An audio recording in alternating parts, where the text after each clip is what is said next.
You know what? I get it. There's a lot of robot vacuums out there and it's getting a little bit ridiculous. Where's the innovation? Where's the exciting features? Well, I think I have something actually a little bit unique for you today. This is the Switchbot S10. Now, Switchbot, I've actually used in the past. They've sent me some motorized curtain openers, which were really good. Also buttons and little buttons that pop out and press other buttons, physical buttons. They've been doing the smart things in home for a long time, and this is their foray into robot vacuums. But you can see there are a couple of boxes here, and yes, there is something actually quite unique about this Switchbot S10. But is the S10 innovative enough to make a difference? Well, let's get started in this review of the Switchbot S10.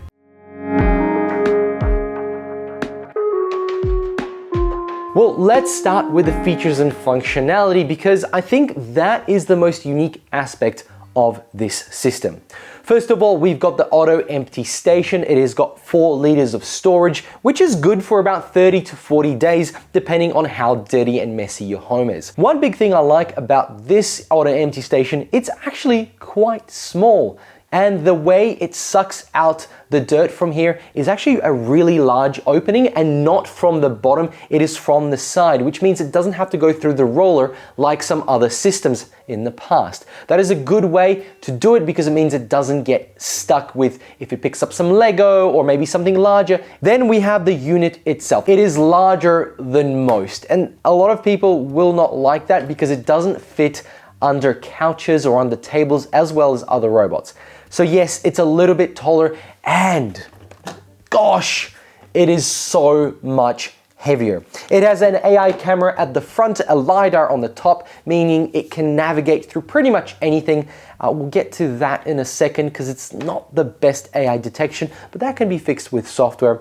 On the bottom, we have the first thing that makes this unique. This is a spinning roller cleaner and for mopping. And the cool thing about it is it's self-cleaning within the unit itself. So when it goes to top up the water, it will actually clean itself within this device, rather than making the station dirty, which is what a lot of other robots do. I think that's innovation number one. Why make one mess here and then another mess here when you can keep the entire mess here? Or at least in a way that means you can take out this little brush right here and clean it, put it through the wash, and off you go. It's a much better way to do it. And so, I think Switchbot has really done well here. And on the suction right here, it is a movable suction pad, which means it can get closer to the actual carpet and ground. The wheels are a bit small for my liking, and I think if you've got really thick carpets, this might cause a little bit of a problem. It might be a little bit slower and might waste a little bit more battery. And I have to say, even though this device is really, really big, the battery could be bigger. The runtime is a little bit small for a 4x2 home. But all of that is really made up by what we have over here. This is the water station. As you know, we've got a clean water bucket, and you've got to say to yourself, Pat, this is tiny.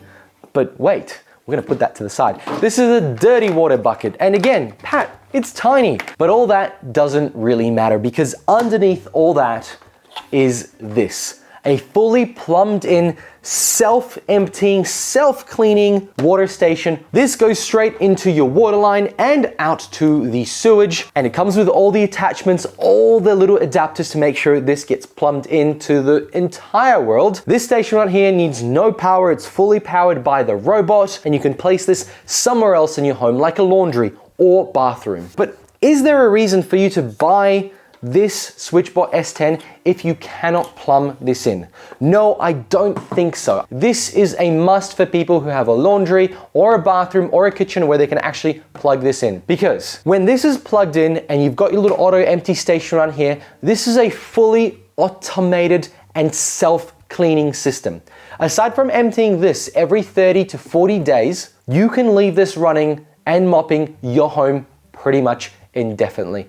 I would recommend once a month taking out the mop and cleaning it, but other than that, it's a self-contained automated cleaning system. And finally, they've solved the one big issue with a lot of other robots, because the problem with a lot of robots is that once the water gets cleaned and goes back, it stinks. And it's noticeable in certain robots when you walk up to the robot and you have to empty it, clean it, and that's a lot of effort. What about the performance of the robot? So like I mentioned, the battery isn't as long as I hoped, and the AI detection isn't as great. It doesn't always detect everything, but it's good enough for your big black cables on the ground or maybe large toys, but it definitely won't see some Lego, and it definitely won't see some metal cars that my son leaves around. But when you do run a robot like this, make sure to just get rid of everything on the floor and then press go, and you're never going to run into any issues. It does have a little bit of a concern with dark carpets. However, Switchbot knows about this, and they do have a setting inside the software to enable dark carpet mode, where you do set aside which areas have a darker carpet after it completes the mapping. This helps with it getting stuck, so it won't stop on those carpets. Secondly, this likes to bump into things.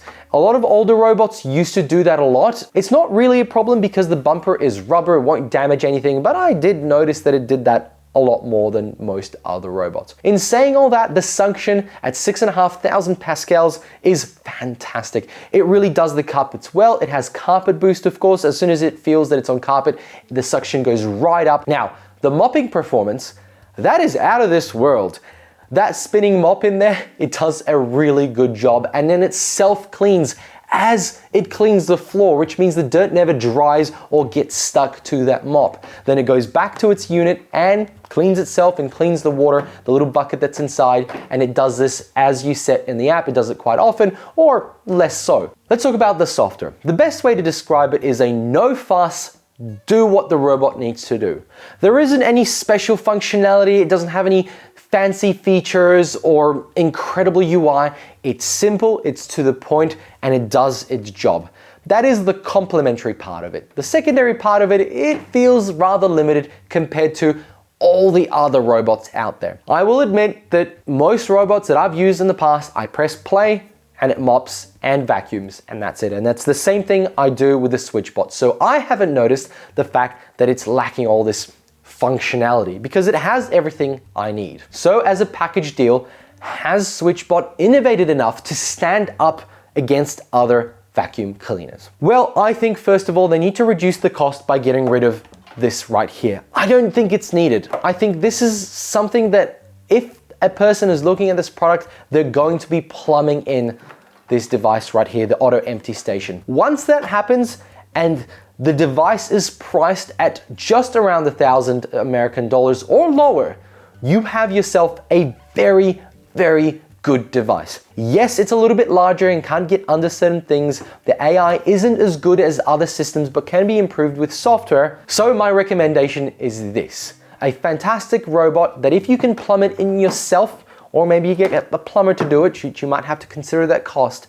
At around 1,500 Australian dollars, it's gonna do the job really, really well. So if you have less carpets and more floors and you want it to be mopped, then this is definitely the robot for you. Friends, thank you very much for watching. Let me know your thoughts about this. Do you think plumbing in a device like this is a killer feature? I certainly think it's unique. I know a lot of the other devices have done it, but they have to have the whole unit there near that area. Instead, this is a separate unit, which makes this very, very innovative in my mind.